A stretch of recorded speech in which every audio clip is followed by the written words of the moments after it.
Welcome to the Fantasy Dummies Podcast. I'm your host, Jeremy. I'm Kay. And we are the Fantasy Dummies. I'm the fantasy. He's the dummy. I thought we were going to stop doing that. No, okay. Fine. I'm the dummy, but I'm still the fantasy. So you just took over the whole thing? Yes. Yeah, this is just going to be a full bit. I guess we're doing it at the beginning of every episode now? Nah. We're just explaining our podcast title? Nah. No? No. Okay. Well, so we got a jam-packed show today.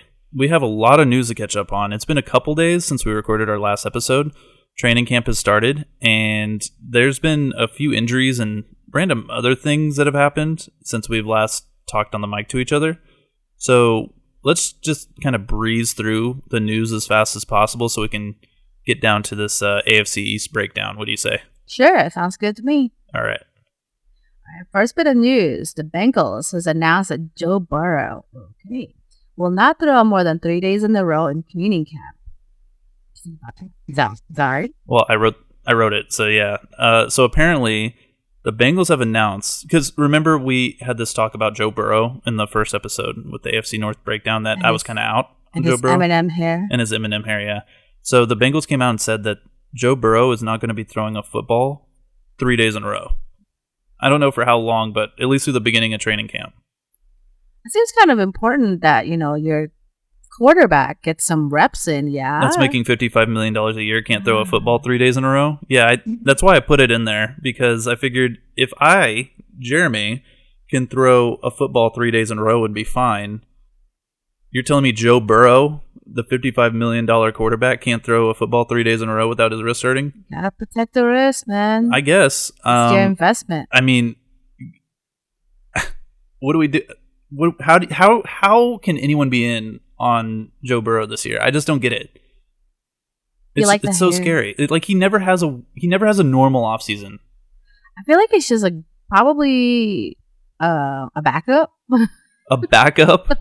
Like in fantasy, I hope, right? Yeah, for sure. In fantasy, he's your backup. Okay. Well, he's still getting drafted in the top 10 of quarterbacks, so I'm kind of just out.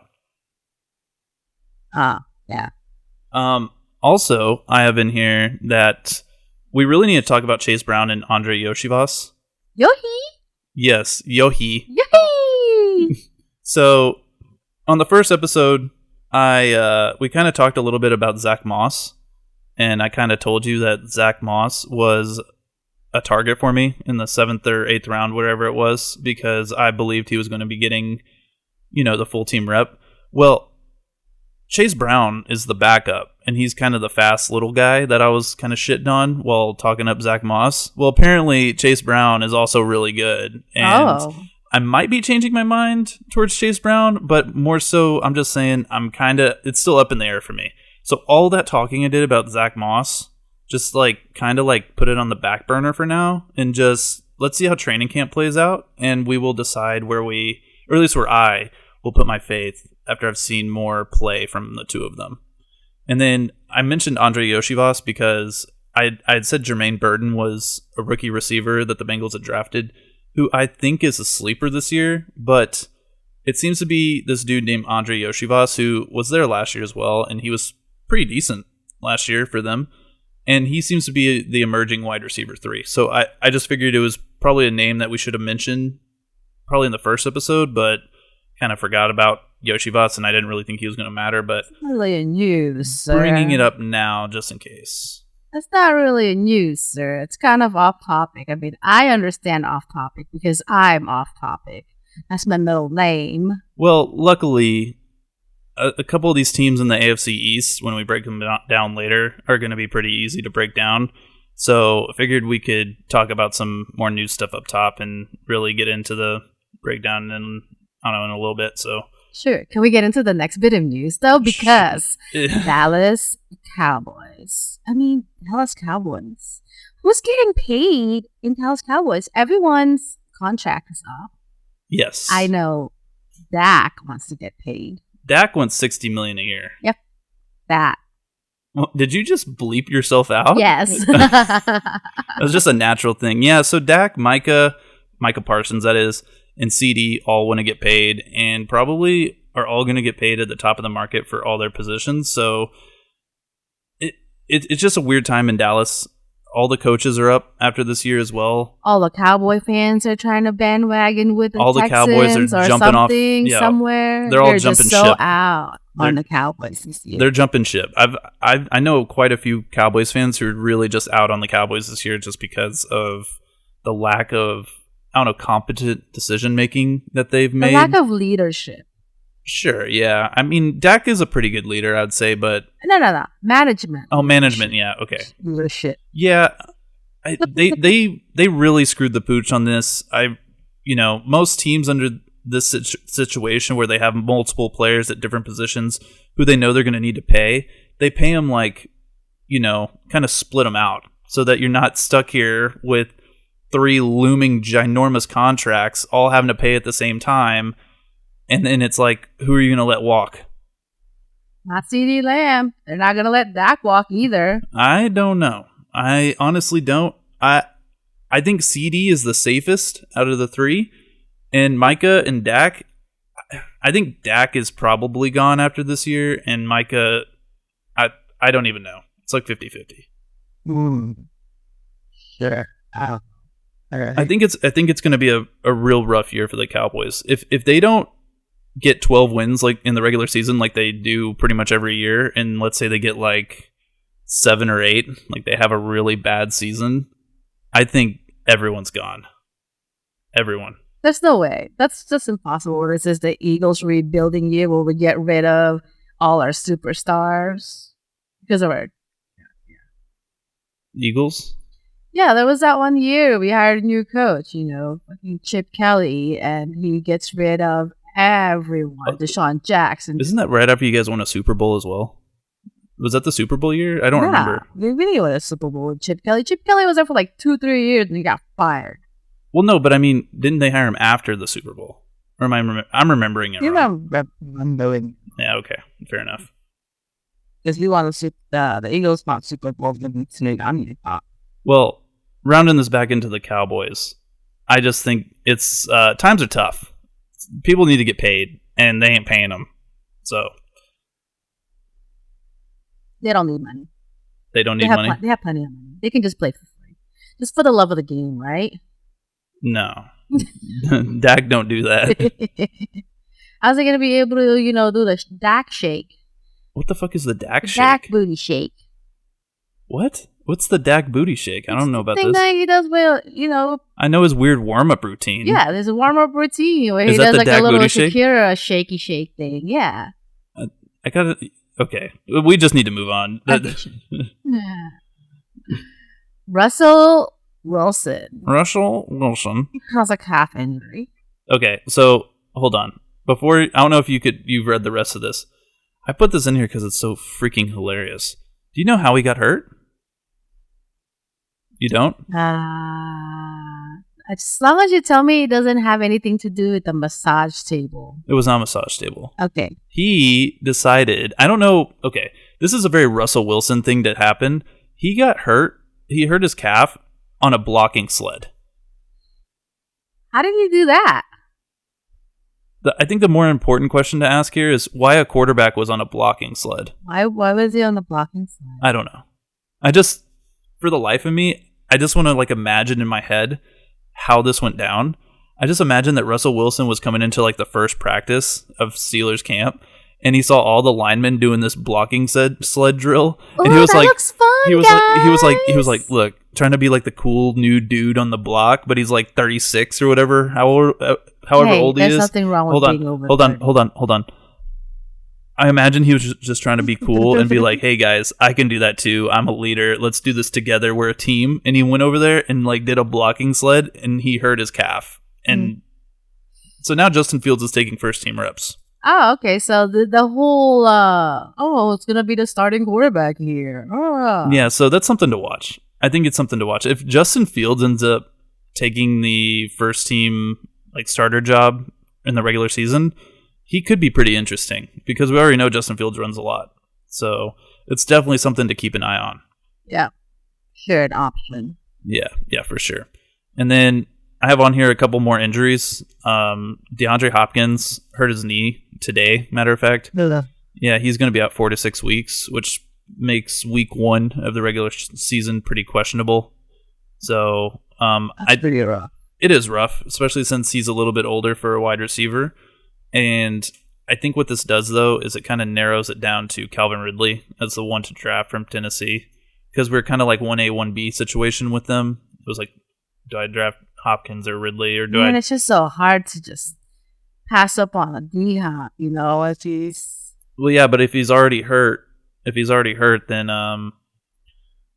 it's just how it goes. Like, I would just fade him and then just go Ridley if you really want. So, I expect Ridley's price to rise, though, with this Hopkins news. People are just going to be all over Ridley instead of Hopkins now. So maybe if the prices are right, you can still go Hopkins. Plus, it's a knee injury. It's scary. Yeah. Knees are scary.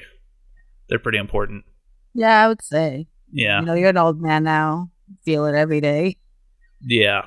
And then another big one, Justin Herbert got plantar fascia, which is a sharp pain in the muscle of the bottom of your foot. Yeah, that thing hurts. I have that. That thing hurts. Yeah, so he's going to be in a walking boot for, I don't know, about 2 weeks, and then they're going to switch him over and kind of ramp him up slowly, hoping he's good by the beginning of the season. But from the Twitter doctors that I follow, they've told their audience that this is something he's probably going to be dealing with all season.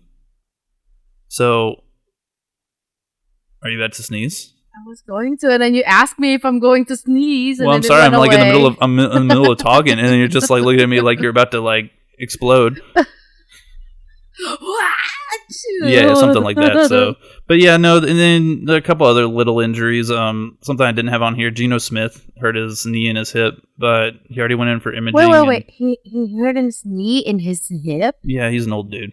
He hurt his knee and his hip. Knee and his hip. Oh, sorry. We got. All right. Yeah, and he went in for imaging and found out there was no damage or anything, so he should be good to go. Geno Smith. Yep. Quarterback of the Seahawks. Didn't even know he was still on the league. He's been in the league for a couple of years now. He's actually pretty good. If He had a good team. He does have a good team. But with that, we tried to breeze through the notes as fast as possible. We should get into the AFC East. Yes, the AFC East. Do you know what teams are in the AFC East? Yeah, Bills, Jets, Dolphins, Pats. Yes, like you said, Bills, Jets. Yeah. Pats, yeah. And Jets with Aaron Rodgers. You said the Jets twice. It's a Bills, Dolphins, Jets, and Pats. I'm glad, you had to check your notes first. I get it. Yeah, whatever. It's all good. So, yeah, let's, who you want to talk about first? Josh Allen. Josh Allen. Which team is he on? He's on the Bills. You know why I know that? Because I know people that love the Bills. You do? Oh, yeah, that's true. Okay. Yeah, Josh Allen, he finished with 23 points per game. That's a lot. That's really good. That's number one. He finished number one. Hell yeah, brother. He's finished as the number one quarterback 3 of the last 4 years. And the 1 year he didn't finish as number one, he finished as number 2. Yeah, he's really freaking good. He's really freaking good. So he's going as quarterback 1 again this year. Yeah. It's so hard to be able to draft him in the league that I'm in because everyone reaches for him. Yes. Yeah. Reaches. Well, especially in the league that we play in, it's a 6-point per passing touchdown league.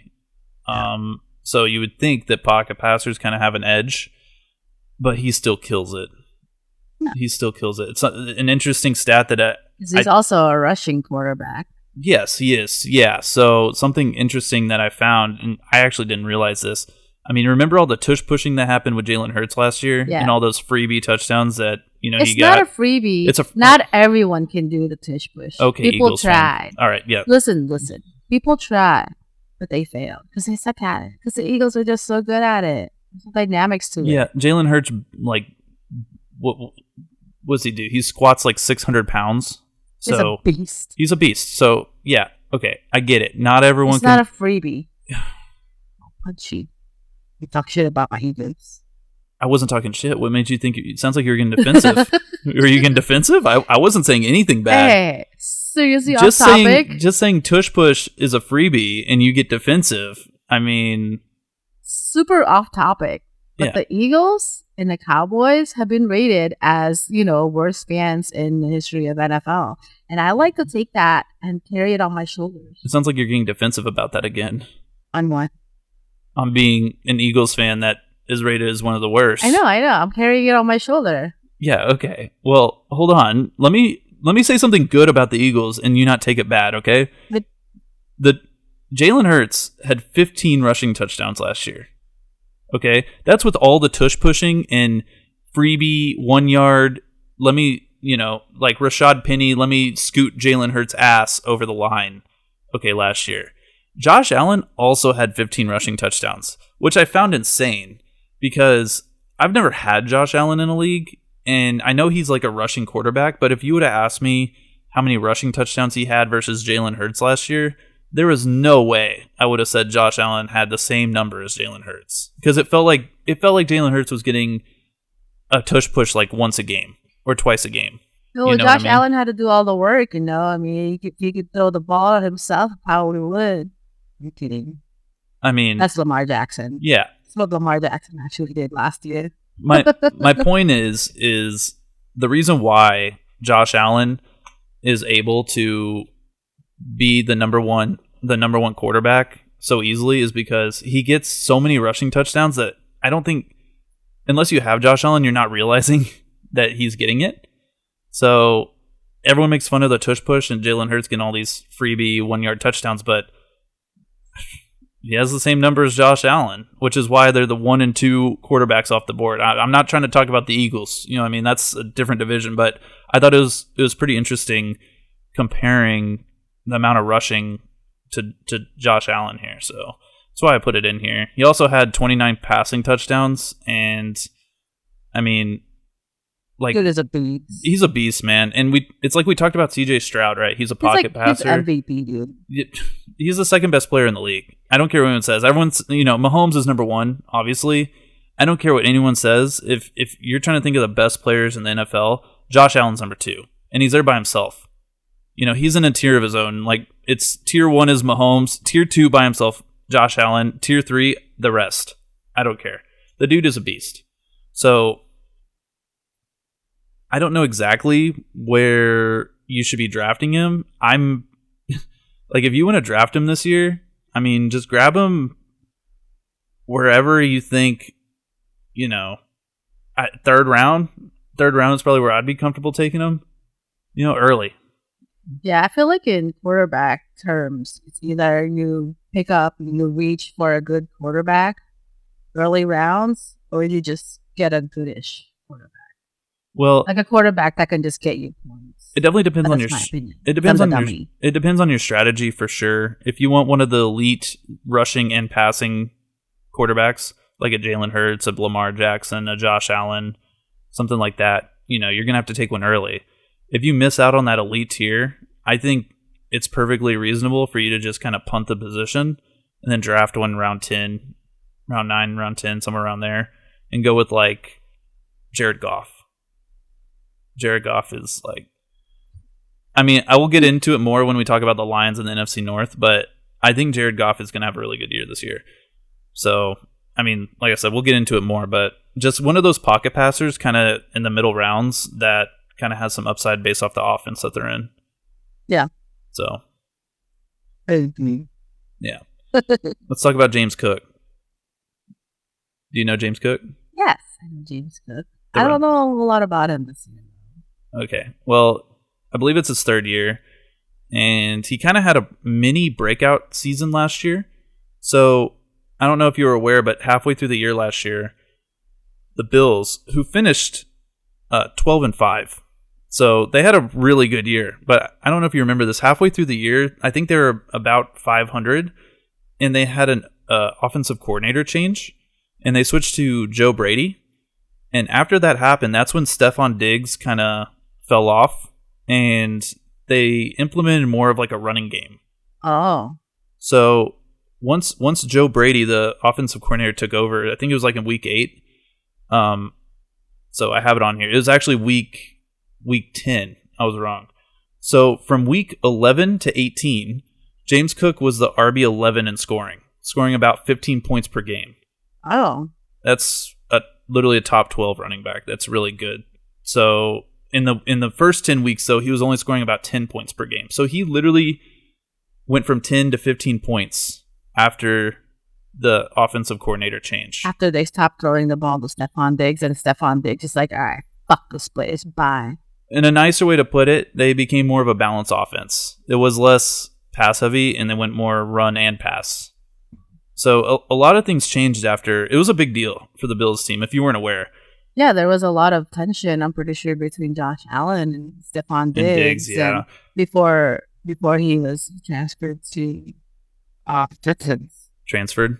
He got traded in the offseason. Yeah, I know. But some more interesting stuff here is that after the offensive coordinator change, not only did James Cook start to take off, but you also saw Diggs fall off, and you saw, I almost called him Tupac. His name is Khalil Shakir. Khalil Shakir. His last name is Shakir. Looks like Shakur. Tupac Shakur. Yeah, okay. His name is Khalil Shakir. He's a wide receiver. After the offensive coordinator change, Shakir actually had more fantasy points than Diggs did in those weeks. So there was a lot of interesting and moving parts going on here. Now, how much that carries over to this season is still yet to be determined. But I will say, I have one strategy that I'm like literally thinking about every single time I think about drafting this season particularly, which is I want good players from good teams. Yes. A thing that I'm focused on this season, like real hard, is I don't want players on bad teams unless they're on my bench. Basically, I want the best players from the best teams and the best players from the worst teams. I don't want bad players from good teams, and I don't want bad players from bad teams. You know what I mean? So I know that sounds weird, but that's something I'm definitely focusing on. I feel like that makes a lot of sense. Basically, I want I want my team set up is I want my starting lineup to be the best players from the best teams, and I want my bench to be the best players from the worst teams. Like I don't. Sure, good luck with that. Yeah. Okay. Yeah, I understand that, but that's kind of what I'm thinking about every time I'm drafting now. So let's talk about the backup to James Cook, because I think it needs to be mentioned. They drafted the Bills. The Bills drafted a running back in the draft this year in the 4th round. His name is Ray Davis. Ray Davis. So, when it comes to handcuff running backs like this, I tend to... Explain to me what a handcuff running back is. So a handcuff running back, that's actually a good thing to explain to our new viewers. A handcuff running back is a running back that you draft who has little to no value unless there's an injury to the running back ahead of him. Okay. So what about this handcuff running back dude? So the handcuff is, like I said, the handcuff is usually a backup that doesn't really have a role. So Ray Davis, like I said, is a 4th round rookie. And I really don't see him having too much of a role unless James Cook kind of gets hurt. So, it's just a name to keep in mind. He's going to be going late in drafts. Back end of the draft. There's an RB2 there. Ray Davis. So, why can't they both have close to equal? But he does better in training. Close to, well, because James Cook is not always. James Cook is already like the determined starter.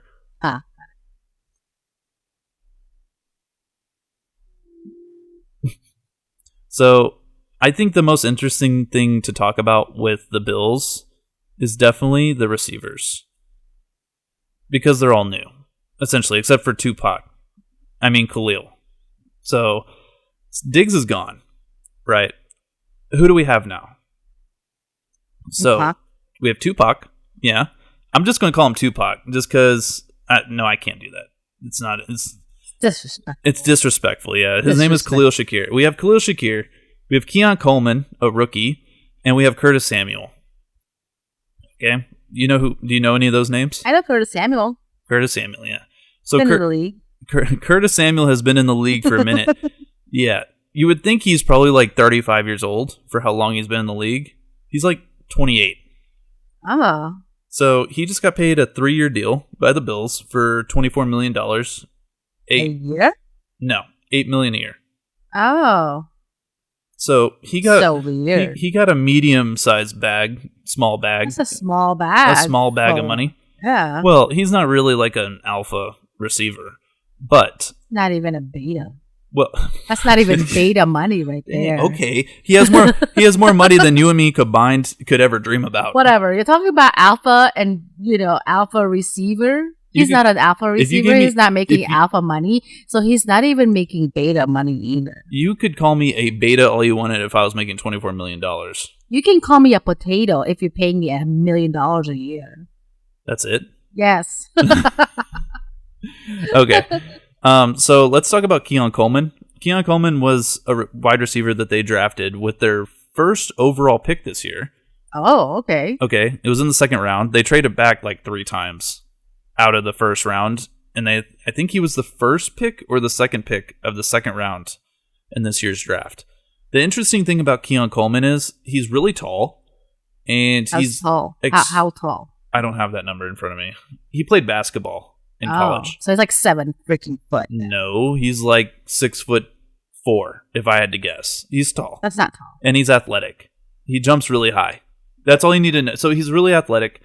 He's really tall. And he makes like really cool contested catches. Now, he's not the fastest receiver. I think he ran a pretty slow 40. Oh. But I think the interesting thing about Keon Coleman is he was kind of viewed as a raw prospect coming into the league. Okay. So he's a little rough around the edges. Now, he has all the athletic and physical tools, I think, to really be a good receiver. But the thing is, how long into his career do we have to wait to see that happen? Right. I mean, it could be 3 games. It could be half the season. It could be at the end of the season. It could be 2 years. Like, I don't know. If it's like an athletic type of dude, athletic people tend to pick up things pretty fast, especially if it's already played a different sport before, maybe. I don't know. I know Nick Foles was a basketball player at one time. Yeah. And I think so was Mahomes. Yeah. So there's a lot of baseball players in football as well. Yeah. So yeah, when it comes to Keon Coleman, I would say I'm not too sure when he's going to be a thing. Now, it's like I said, he could be a thing game 1, and he could be really good. But the thing is, he's a rookie, so we don't know. Right. And he's getting a lot of hype. It's like you won't really know until you see him in action. Yeah. Or if the team... There's so much hype behind him because everyone knew the Bills, after they traded Diggs, were going to get a receiver in the draft. So he's like the chosen one. He's the one. Chosen one. He's the one they drafted. Yeah. You know what I mean? Yeah. So he's really hyped. He's really big. He makes cool catches. He's the one in camp getting all the cool buzz and shit. And honestly, I want Curtis Samuel. Why?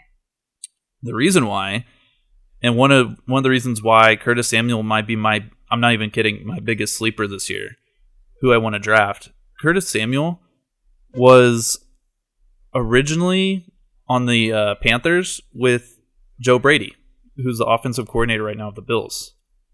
That's probably why Curtis Samuel came to the Bills, is because he has a relationship with the current offensive coordinator. That makes sense. Yeah, so Curtis Samuel, when he was with Joe Brady in Carolina in 2020, that's when Curtis Samuel had his best season of his career. Okay. He finished that year. Let me get these numbers so I don't mess up. Do I even have them? Nope. I do not. I had him somewhere. Maybe I deleted him. I'm going to go off the top of my head. He had about, I think, 850 to 900 yards. And the cool thing is he had 3 receiving touchdowns and also had a couple rushing touchdowns. They use him in really interesting ways. And something I really think is going to translate well here is Joe Brady knows how to use Curtis Samuel in interesting ways to get him the ball. So you have this receiver in Keon Coleman who, like I said, is a rookie and it's a little raw, and I don't know how he's going to be. Versus Curtis Samuel, who is older, not as sexy, but he's coming into a situation where the offensive coordinator already knows him. He's a veteran receiver, so I think he's going to get a good rapport with Josh Allen pretty quick, being a veteran.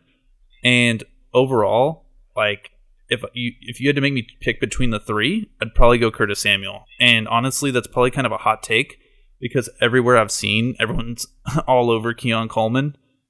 And honestly, I would draft both because I think the Bills' offense is going to be good enough this year to carry multiple receivers. I mean, Josh Allen is throwing the ball too. Josh Allen is throwing the ball, and Josh Allen's a beast. Pretty sure that you can be an idiot that doesn't know how to play football, and Josh Allen can throw you a ball, and hope and hit you with it.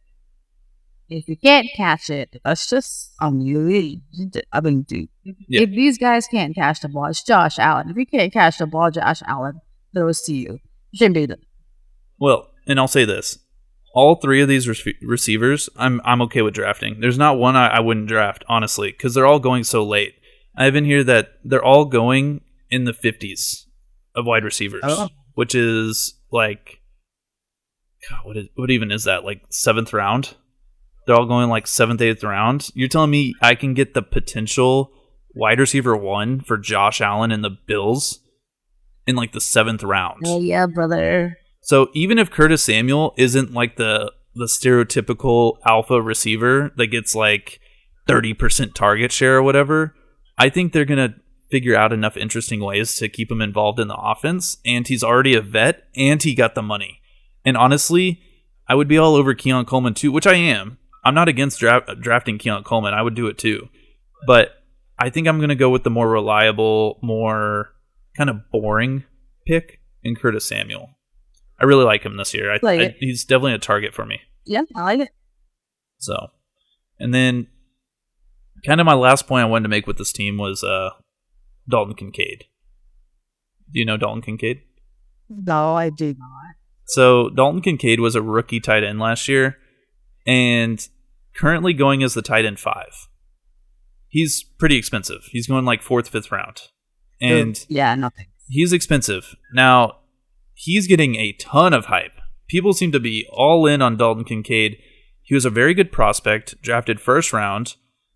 And the thing is last year, he was actually very, very good when Dawson Knox was hurt. Oh. Okay. And that's the thing that people don't mention. He's a handicap. No, handcuff? Handcuff. I think if you called him a handicap to his face, he might punch you.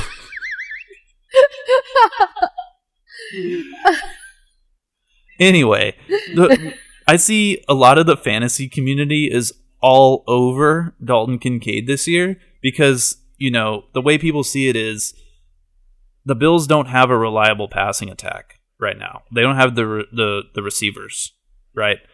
So obviously Dalton Kincaid is going to get all these targets, you know, because he's such a highly touted prospect and he did good last year. I got a thing to say real quick. Dawson Knox is still the starting tight end of this team. Hello. Yeah. And I think that people aren't taking into account that Dawson Knox is going to be on the field more often than people are going to want to have him on the field. Yeah. I mean, people are going to draft Dalton Kincaid in like the 4th or 5th round. And that first drive of the first Bills game, he's not even going to be on the field. And people are going to freak the fuck out. But I drafted you so early. I could have drafted. I can already see Twitter after the game just being like, what are they doing? Why is he not on the field? That's my guess. All right. Well, and the thing is, maybe I can be completely off my rocker and completely wrong about this. But the thing is, it's a question right now. We haven't drafted yet, and I'm still not convinced that he's going to be playing before Dawson Knox. So, if I have that question, I'm not going to draft him as tight end 4 or 5. You know, I'm not going to draft someone that high when I'm not even sure if they're going to be the first tight end on their team. Right. Especially, you know, tight end going that early. I feel like that early in tight ends, you either got to have Travis Kelce or Kittle, you know. You got to have someone that's a number 1 target, at least the number 1 tight end on their team. Yeah, and I don't have to question that. Yeah, you know. So I just want to put that in there. I'm obviously kind of out on Dalton Kincaid, but it's a good name to remember because he is going to be drafted pretty high, and maybe he falls, and I might look at him, Right. but he would have to fall quite a bit from where he's currently going. And just for some numbers, for some context of why people really like him, without Dawson Knox last year, which was 4 games, I believe, he averaged 18 points a game. Oh, wow. That's a lot. That's a lot. For a tight end, that's a lot. Yummy. Yummy. When Dawson Knox was not hurt, he averaged 9. Wow. His production dipped by... He went half... What's the math? I didn't want to sound stupid. Question is, how did Dawson do? How did Dawson? He's more of like a blocking guy. He's not even in the conversation, especially with Dalton Kincaid there. That doesn't make any sense. So they just put him in there if they need a play where they just need someone to catch. Look, what? Look, Dalton Kincaid is a very good tight end, but until Dawson Knox is not in the picture, I'm not touching him probably unless he drops. Looks good. Give me Curtis Samuel. Give me Keon Coleman. Give me Josh Allen. Give me James Cook. I'll take Josh Allen. And Shakir, too. I'll take Shakir. I'll take everyone on this team except for the tight ends. And I know that sounds crazy because everyone's all over Dalton Kincaid, but it is what it is. Punt the position. So, what team do we have next? All right, moving on. We have the Miami Dolphins. The Miami Dolphins. Tyreek Hill and Tua. Show me the money, Tua. Show me the money.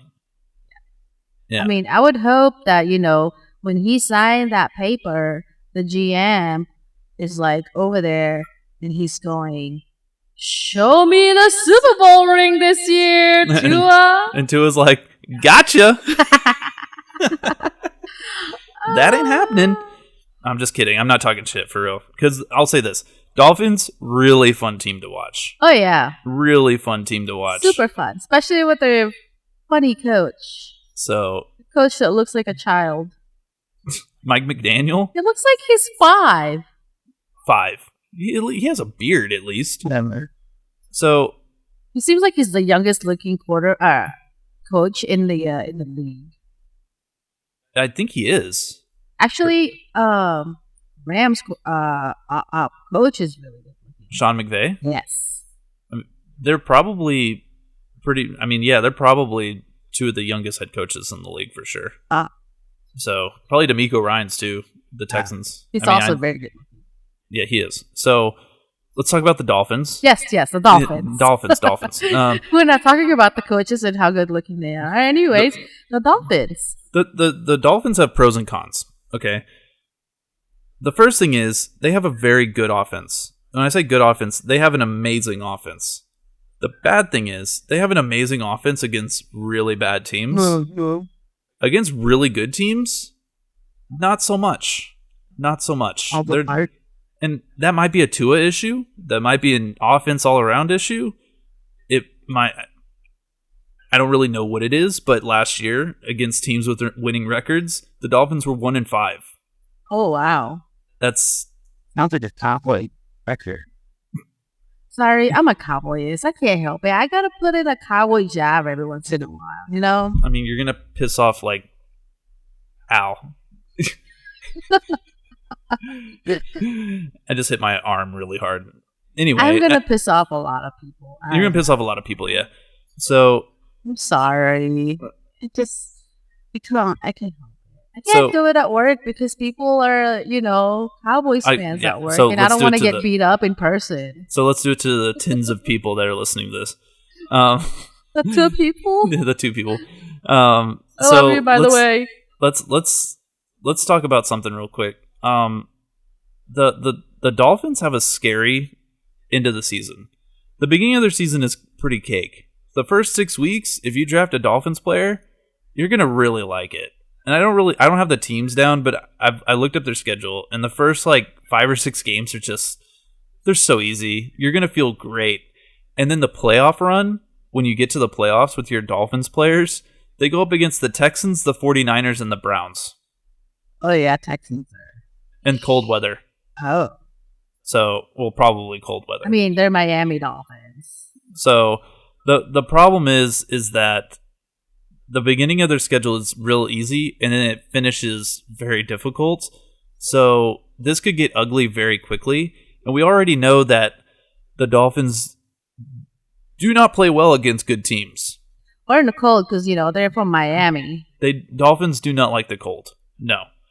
So Southern with people that, don't like with that caveat in mind, do you want any Dolphins players this year? I mean, Tua just got paid, right? So that means we should pick Tua sometime. I don't know. Tyreek Hill. How you going to pass up on Tyreek Hill, though? He's the 3rd overall pick right now. Yeah. How do you... If you are number 3, how do you pass up on Tyreek? You don't. Yeah. I don't.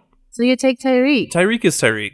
If I'm definitely not against drafting him. If I'm in the top 5, I definitely would just take Tyreek and not feel bad about it, even though he has a really tough schedule. It's just something to keep in mind that the end of the year, if you have Tyreek, is going to be tough. If you have any of these players, it's going to be tough. It's just a matter if the Dolphins are actually going to get better against good teams. And I guess we won't know until we know. Yeah. But I mean, Tua just got paid. I don't know. I feel like I'm going to say this over and over again while we're talking about the Dolphins. I'm just going to keep saying it. But Tua just got paid, so he's going to throw the ball better, right? Not choking. He's not going to choke on good teams. So do you think he's going to throw the ball better than last year? I feel like if you've already gotten paid, that makes you a little bit worse. Worse? Because then you don't have to perform unless it's in the clause that you have to perform. Would you believe me if I told you last year that Tua led the league in passing yards? Yeah, I believe it. He's a good quarterback. He's got a good coach. So he led the league in passing yards. Okay. Would you believe me if I told you that he led the league in passing yards and still only finished as a QB 11? That's pretty rough. How? That's really rough. So one thing I'll say in Tua's defense is that the running backs on this team got a shitload of touchdowns last year. Raheem Mostert had 20 touchdowns. Okay? 20? 20. He had 20 touchdowns last year. And Devon Achane, I don't even remember how many I love he his had. name. Yes, his name is cool. But I will say, with positive regression here, I think Tua should throw for more touchdowns. Now, will he throw for 4,600 yards again? Maybe. I don't know. Maybe, sure. I mean, they're in a really good offense. Maybe he'll, throw $50 million worth of touchdowns this year, whatever that means. The problem with Tua is I don't think you can take him as your number 1 quarterback and feel safe. I think Tua, the best way to get him on your team is, if you're really inclined to draft him, just realize that you probably shouldn't play him against good teams. You play him against the shit teams. That means you would just hope that you can pick up a backup quarterback that's just as good. If you draft Tua Tagovailoa, and you need to take another quarterback. He can't be your only quarterback. I can't believe you just tried to say his last name. I can say his name. It's just because I'm talking on mic. I couldn't say it the first time. I literally say his name perfectly every time. Sure. Tagovailoa. It's easy. So he can't be your only quarterback. You have to have another quarterback. Okay. So let's get to the running backs. The running backs are very, very interesting. Fun. They're very fun. Yes. So Devon Achane is currently going. It depends on which site you're using. Huh? E.T.? It's not Achane. Are you serious? It's Achane. Are you serious? He came out and made a whole thing about it. Achane? It's Achane. Achane? Achane. Wow. It's not Achane. You learn something new every day. Yeah. Shit. So Devon Achane was a rookie last year, and he averaged almost 8 yards a carry. That's a lot. If he literally did that for the rest of his career, he would be the best running back in NFL history by a mile. Ugh, that's so much. That's a lot. Okay. 8 yards per carry. 8 yards per carry. You could almost get a first down almost every touch. Yes. Dang. So his upside is insane. I mean, I don't know if you remember, but do you remember when the Dolphins beat the Broncos in week 3 last year? Yeah. They scored 70 points. You remember that shit? I think everyone remembers that. So Devon Achane had over 50 points that game. Ooh. his upside is insane. Okay, he is the Anthony Richardson of running backs. Okay, he is the ultimate balls of steel. I'm trying to win my league or come in last place pick. Okay, if you take Devon Achane and Anthony Richardson on your fantasy team, you're either going to be first or last, and it's either going to be really fun or really shit. Okay, it's Devon Achane. I would not blame someone. Like, at what point can someone take Devon Achane and you don't look at them like they're crazy? First round? Round? Hell no. What? Why not? Is that where he's going? Well, it depends what site you're using. On Underdog, he's going second round. On Fantasy Pros, he's like fourth round. So, I mean, he's a running back that averaged almost 8 yards an attempt, and obviously that's going to come down. But, I mean, if it comes down to 5 and he gets more passing work, I mean, he only got like 10 attempts a game last year. If that goes up to like 15, I mean, we're talking about an RB1. Ah, I see. Yeah. I mean, I feel like because the touches will be split between him and Raheem Mostert, that his number, unless he just goes off. So the thing is I also love Raheem Mostert. It's so insane the prices on this. So Raheem Mostert is currently going in like the 7th round. And I really don't understand it. It is the weirdest price on all of fantasy. He just had a 20 touchdown season. Fully healthy season. I think he was fully healthy. He might have missed the last few games. He had a 20 touchdown season. He was a top 5 running back. The only problem with him is that he's old. He's like 32. For a running back, that's really old. He's going in the 7th round. It is the weirdest price to me. And at that price, I'm drafting him every time. I don't understand why he's going that late. Nothing has changed here. They drafted a rookie running back named Jalen Wright, who might see the field. I don't really know. I mean, I don't know why he would over Mostert and Devon Achane. They kind of kicked ass last year. So I'm not really worried about him unless there's an injury. It's a good name to keep in mind. Jalen Wright, that is. But why not take both? I mean, or take either one of them. If you would have taken Raheem Mostert and Devon Achane last year, you probably would have won your league.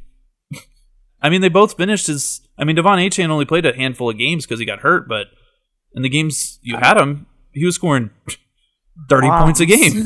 Like, the dude's amazing. Like, the only thing here that is worrisome is injuries.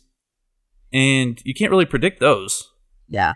So, like, Achane, dude, 2nd round, 4th round, it doesn't really matter. Like, if you take him and he plays and he's not hurt,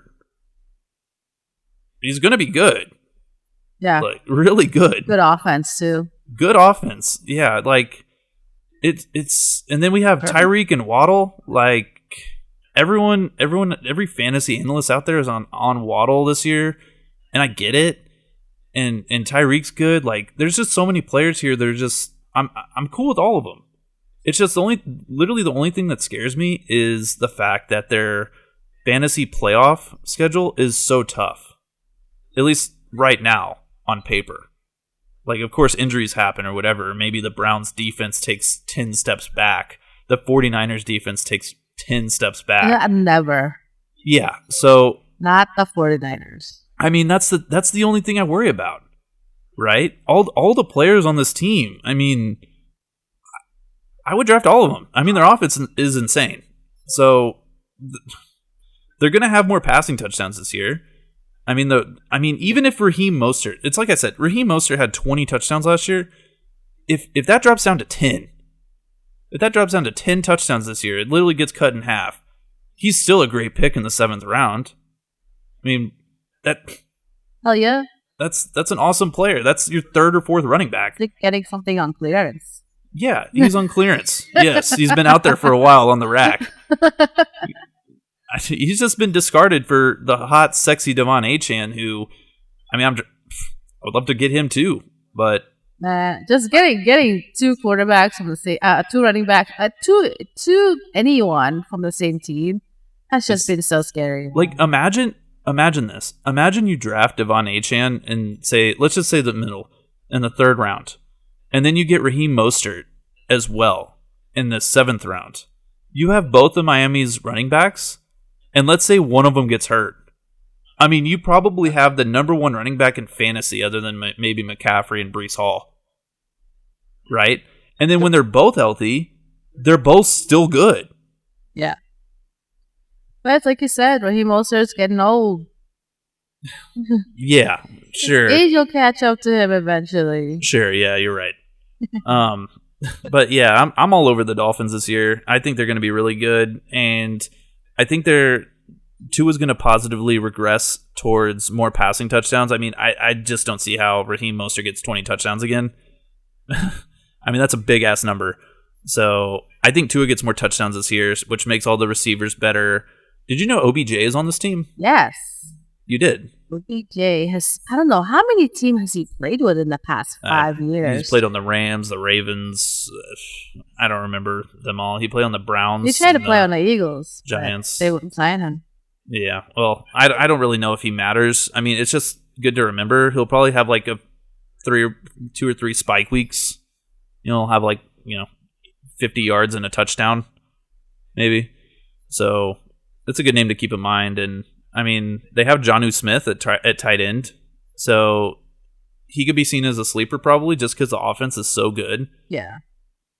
There's just so many people there. There's so many people. They're all expensive, except for Mostert, really. But, I mean, you can take all of them and be perfectly okay with it. I like shopping with Cleveland track. You know, Tyreek's a little scary because you have to draft him so high, and like I said, that playoff schedule's just rough, man. But, I mean, it's Tyreek. Can't pass on Tyreek. It's Tyreek, man. Like, it's Tyreek. In the first 6-7 weeks when they're playing against Cake, it's gonna feel real good. So, dog is licking tongues. Are we gonna cut that or no? No, I just don't that pickle. Stop it. Are we gonna move on to the next scene here? Is that it for? I'm cool with the Dolphins. I mean, I kind of said my piece, so. All right, cool. So moving on, we have that. Sorry. Moving on, we have the new. I don't know, not the New England Patriots. We were gonna say the Jets. We were gonna say the Jets? Yes. We have the New York Jets. Yeah. So I think the New York Jets are probably one of the easiest teams to get through because they got all their targets, all their volume is just funneled into 3 people that you have to worry about. So of course you have Aaron Rodgers. He's 40, coming off an Achilles.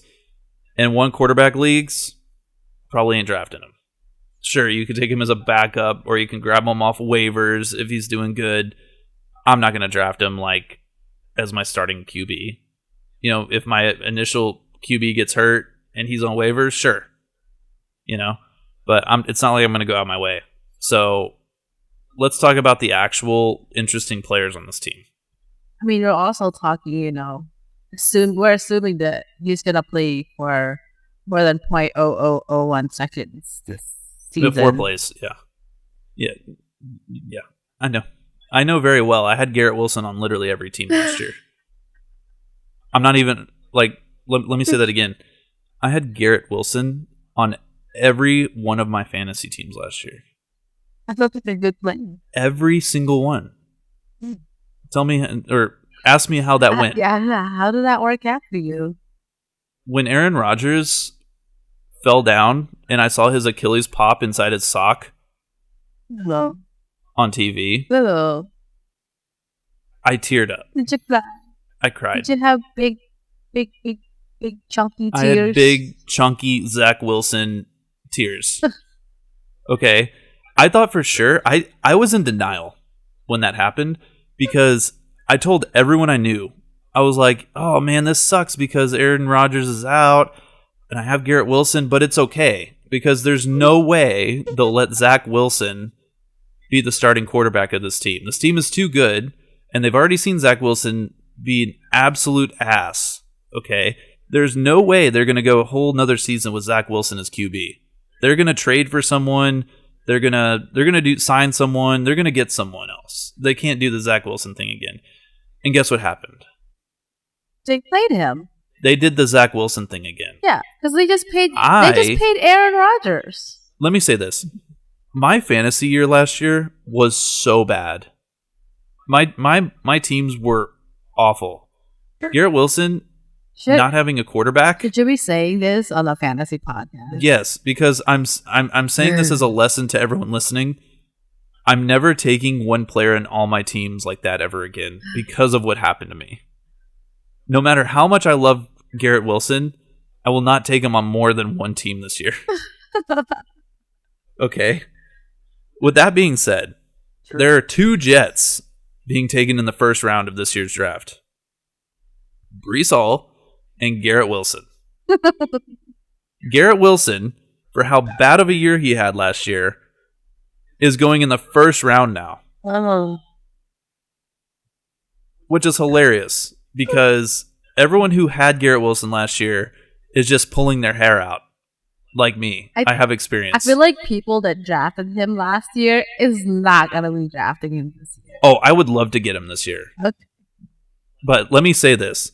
You know what is the most horrific, awful thing that I see people saying now? Like when I see a fantasy analyst who obviously didn't have Garrett Wilson last year, they come on some podcast or some show and they're like, guys, I don't understand why people are out on Garrett Wilson. He is literally so good, and Aaron Rodgers is going to feed him so much volume.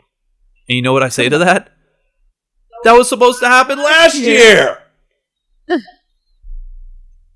That's why I drafted him last year on every team. And you know what happened? Aaron Rodgers' Achilles exploded. Achilles. I can't even talk. His Achilles out for an entire season. A whole last season. A whole season. Entire season. They were like, oh, he might come back towards the end of the season or, play a couple games maybe in the playoffs or something like that during the playoffs. Yeah, he blue balled his own team. Yeah. And his fans. Okay. Yeah. Look, obviously I have a lot of trauma from this. Okay. I love Garrett Wilson. He is so freaking good if you watch him play. There was his first touchdown last season. It looked like a pass from Zach Wilson that was meant for the defender, and he intercepted it. Okay. He intercepted the ball. He intercepted his own pass. Should have been thrown to him. Yes. But instead was thrown to someone else. Yes, the defender. Okay. He is so good. Okay.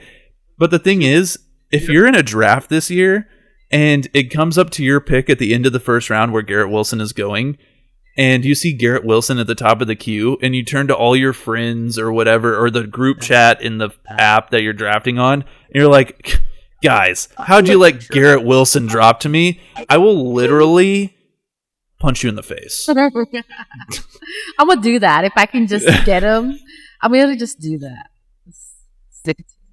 Yeah. So Garrett Wilson's really good. He's going to get a lot of volume. He's basically the only legit receiver on this team. Mike Williams is on this team now. I don't know if you knew that. Along with all of Aaron Rodgers' little buddies from Green Bay, like Alan Lazard. And the Lizard Man. The Lizard Man, yeah. And Randall Cobb, but I think he retired. So Mike Williams is coming off an ACL. But not Valdez Scantling. Did you just call him Scuntling? Scantling. His name is so long. It is hyphenated. Marquez Valdez Scantling? Yeah. Okay. Yeah, he's not even on this team. Yeah, no, I know. But he's like... I think he's on the Bills. I didn't even talk about him. Look at that. Oops. Yeah, it's almost like he's irrelevant. Yeah. Like he was with the with the Green Bay Packers. With the Chiefs? He was also with the Green Bay Packers with Aaron Rodgers. Yeah, he was. Okay. Yeah, I know that. Yeah. Because that was the last time I actually knew stuff. So Mike Williams is on this team coming off an ACL at the age of 30, and he gets hurt every single year. Do we care? You should. Why? Because it fills the bench. It fills the bench. Okay, as your fifth receiver, sure. I don't need a fifth receiver. I don't even need a fourth one. I'm not against Mike Williams. So if you want to pick him late in the draft, I don't even know where he's going. I haven't looked, but if he's going late enough where you feel comfortable taking him, sure, I guess. If he gets hurt week 4 and is out for the rest of the season, don't blame me, because that is what happens most years. So I mean, and I think the big thing to mention here, I don't want to breeze over this. I don't want to breeze over this. Breece Hall might be the best player in fantasy after the end of the season. He is that stinking good. Breece Hall, just fun fact, in week 18 last year, the Jets gave him 37 carries. Oh. Yeah. He's really good. Really good. And right now he's going as RB2. I mean, if your quarterback can't throw you the ball, I feel like you have to have someone that could run the ball, right? Well, they gave him a lot of dump-offs, too. That was the thing, is that he got a lot of little short dump-off passes because Zach Wilson couldn't pass the ball more than 5 yards. So, I can pass the ball more than 5 yards. I would take Breece Hall over everyone except for CMC, CeeDee Lamb, and that might be it. Has CeeDee Lamb even reported to practice yet? I do not believe he has. So if that doesn't happen, then Breece is up there. Someone that's complaining about getting paid is just losing out on a lot of money. Yeah. Okay. Yeah, so Breece is a baller. He's going to be really good. And yeah, you could take him 1 overall over McCaffrey, and I would look the other way. I think it's totally fine. McCaffrey's coming off a 400 carry season or 400 touch season. You know that thing you said that you only pick players from a good team? I feel like that applies here. Well, it's funny you should mention that, because the Jets, by Vegas standards, are projected for 9.5 wins this season. What? Yeah. So, which would have put them in the playoffs. With Aaron Rodgers, they gave him with Zach Wilson last year, they finished 7-10. So you put Aaron Rodgers on that team, Vegas is saying that's good enough for at least 2 wins. Yeah, makes sense. So, like I said, the line is good.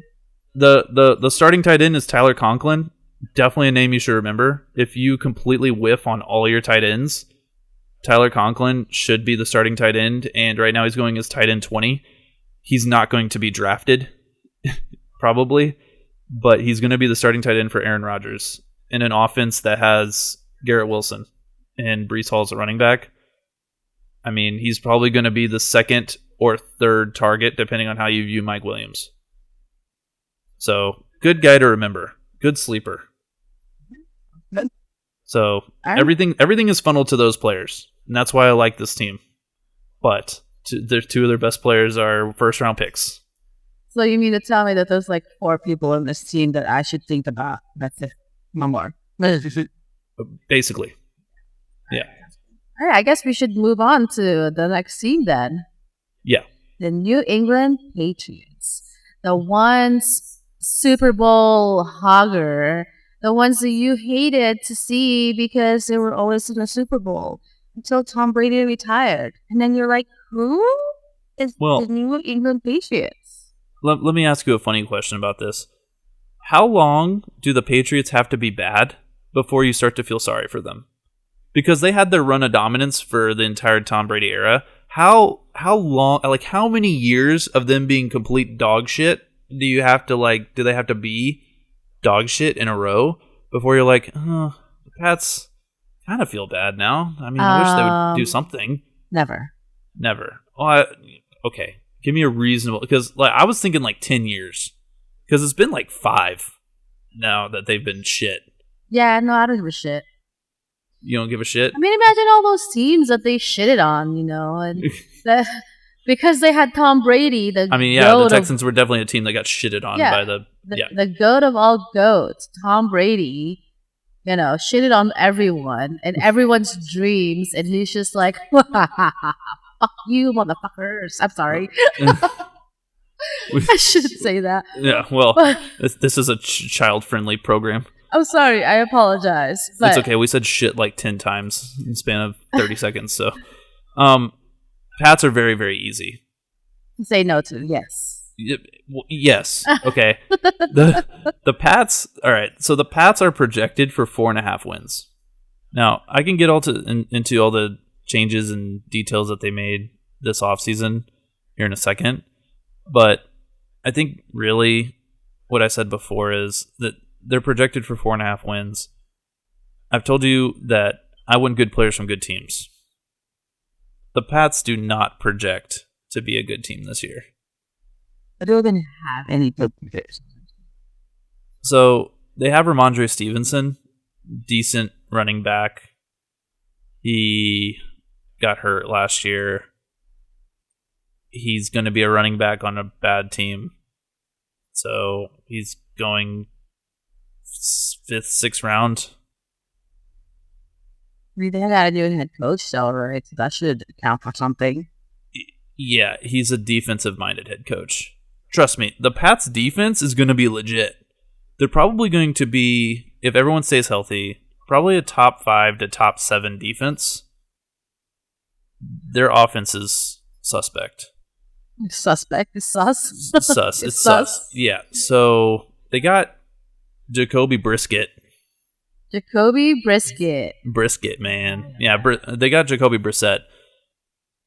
He's going to be the starting quarterback, I presume, until their rookie that they just drafted with the 3rd overall pick, Drake May, takes over. Good name to remember, Drake May. Now, will that happen after 3 games? Will it happen after 6 games? It'll probably happen when they're like 0-4 or whatever. Oh, yeah. I'm just saying they'll probably throw Drake May in there after their record kind of goes south. Maybe they surprise me.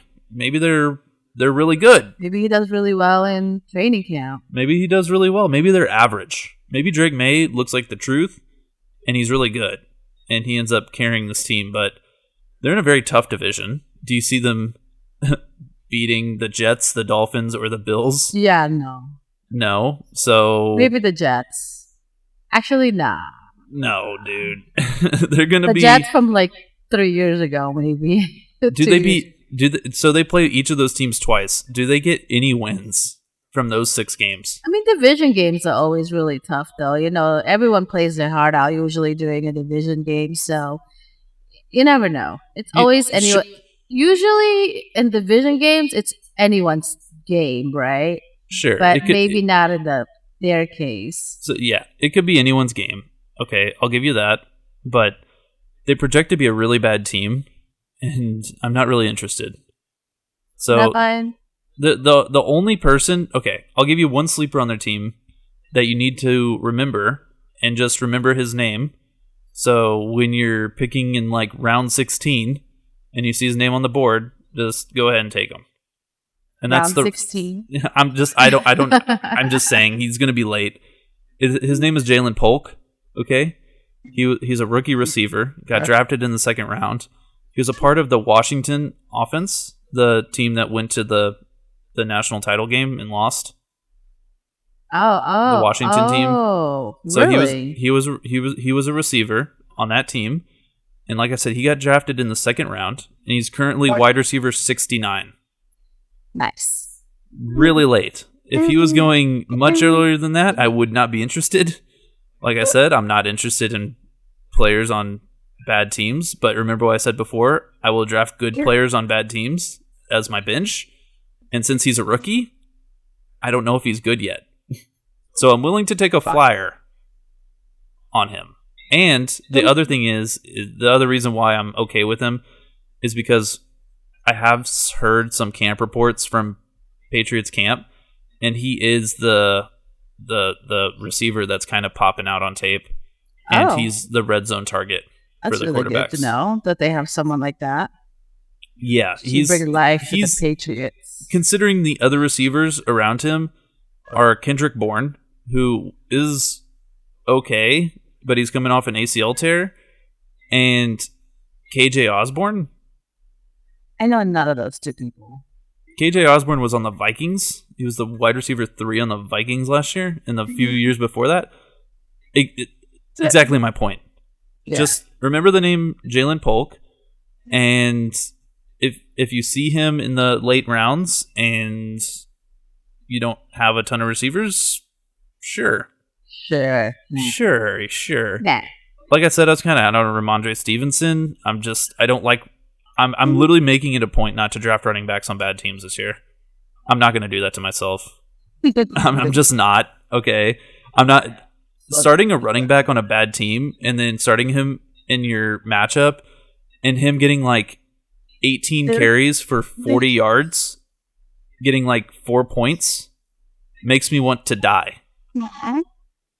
So I'm so good. I would much rather just have the running backs on good teams that are good. Yeah, I get that. So their tight end is Hunter Henry. At tight end 18, Hunter Henry has been decent through his career. He could be a security blanket for the new QB. It's a name to remember, I guess. If you really, really, really missed out on tight ends. Maybe as a backup tight end? I don't know. I mean, he might be something, he might not be. But I probably won't. I would rather have Tyler Conklin, who we just talked about, who's going 2 spots after him, because at least he has Aaron Rodgers throwing to him. Yeah. So. Like Aaron Rodgers when he's, playing. Yeah. I mean, the Patriots games are going to be ugly. They have a really good defense and a very questionable offense, which means their games are probably going to be like 10-3 and 17-10. So pick the kicker. Got it. No. They're not going to score a lot. I could be wrong, but they're projected for 4.5 wins, so even Vegas agrees with me. So that sounds good to me. The Pats have gotten their time in the light. You can sit in the back, the backstage for a while. Yeah. So that kind of summarizes the Patriots. And I mean, if I had to summarize each of these teams really, really quick, it's like Patriots, I don't really want anyone. Maybe Jalen Polk, take a flyer. Jets, all the offense is going to be funneled to like 3 people. Mostly like 2.5 people, Breece Hall and Garrett Wilson, and they're both first-round picks, so you could take your shot on one of those guys. Dolphins have a shitload of weapons, but they also kind of suck ass against really good teams, so don't expect them to be world beaters whenever they're going up against a top defense. And the Bills, Josh Allen's the man. He's Superman, and they have a whole new cast of wide receivers, and you can kind of just pick your poison with those. And James Cook should be really good. James Cook is the target for me this year for sure. Josh Allen. Josh Allen is also. I would love to have Josh Allen this year. Yeah, sure. Yeah. So that's the AFC East. Yeah. What do you think? Josh Allen is all I want. I want Josh Allen and no one else. Yeah. So projected wins for the 2024 season. They have the Vegas has the Bills at 10.5, Dolphins 9.5, Jets 9.5, Pats 4.5. So that's AFC East. As I said, there's some interesting players in here. So, man, I would love to get Breece. Breece Hall is he's gonna rock this year. So, anything else you'd like to add? No, I mean, I'm pretty sure that we discussed everyone there. Perfect. So, I guess with that, my name is Jeremy. My name is Kay. Thank you for listening. Yeah, thank you guys so much if you are listening up to this point. And we are the Fantasy Dummies. And we hope to see or catch you guys later. Yeah, we'll catch you guys later. Bye. Peace out, Girl Scout. Sure.